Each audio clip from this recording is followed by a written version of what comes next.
उनके बारे में बात कर रहा हूँ, तो हम रियलिटी पे बात करनी चाहिए ना हमको, ऐसे पक्ष विपक्ष में ना होकर के। जैसे अभी केसी सिन्हा सर का आपने सुना होगा कि वो आईआईटी के टीचर थे और केसी सिन्हा सर चुनाव हार गए।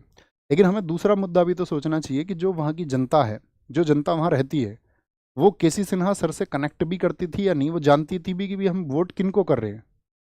क्या आम जनता को ये पता भी होता है? बहुत बार नहीं पता होता है। अच्छे लोग इसलिए भी हारते हैं, मान के चलो वो निवासी कहीं और के थे, जब लहर होती है तो कोई भी जीत जाता है फिर तो, है ना। लेकिन जब लहर नहीं होती है और अच्छा व्यक्ति भी चुनाव लड़े, तो कई बार कारण ये हो जाते हैं कि आम जनता से उनका कनेक्ट नहीं हो पाता। हर किसी पर लागू होता है, हर किसी पर।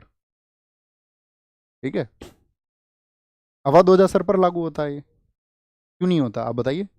होता है ना उनके ऊपर भी। वो पटपटगंज वहाँ दिल्ली से चुनाव लड़े। अब यूपीएससी आप देखो, एक तो होता है कि भाई फेस वायरल है, वो एक अलग चीज़ है कि मतलब आप वायरल फेस हैं, वायरल तो मतलब बहुत सारे लोग हैं इस देश में। लेकिन बात यह है कि जो वोटर है, जो आपको वोट करेगा, यूपीएससी के छात्र, आप गांवों की आज की स्थिति देखिए, 20-20, 50-50 गांवों तक यूपीएससी का छात्र नहीं है कोई। आप अपने गांव में देखना, इक्का दुक्का शायद कोई मिल जाए, नहीं मिलेगा। नहीं तो हम अपने इधर के गांव देखते हैं, 10-10 गांवों तक कोई नहीं है। अब आप हमारी बात करोगे तो मैं ये कहूँ कि हम तो ज़्यादातर group C group D exams के लिए पढ़ाया। हर गली में 10 बच्चे हैं अपने, हर गली के 10 पेरेंट्स हमको जानते हैं।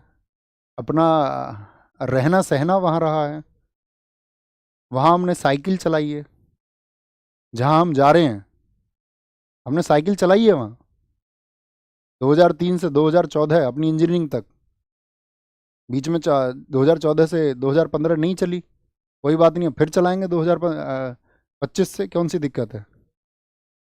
11 साल नहीं चली तो कोई बात नहीं, पहले 11 साल चली थी, अब फिर 11 साल चलेगी, फिर 22 चलेगी, फिर 33 चलेगी। तो ये मतलब मूल रीज़न है, आपको विचार करना चाहिए। ठीक है, हम तो विचार करते ही हैं। तो अपनी तो ज़िंदगी किसान घर में पैदा हुए, साइकिल पर गुजरी है और साइकिल पर ही गुजरेगी। ठीक है, तो ख्याल रखिए अपना बहुत सारा। Bye bye, take care. जय हिंद, जय भारत।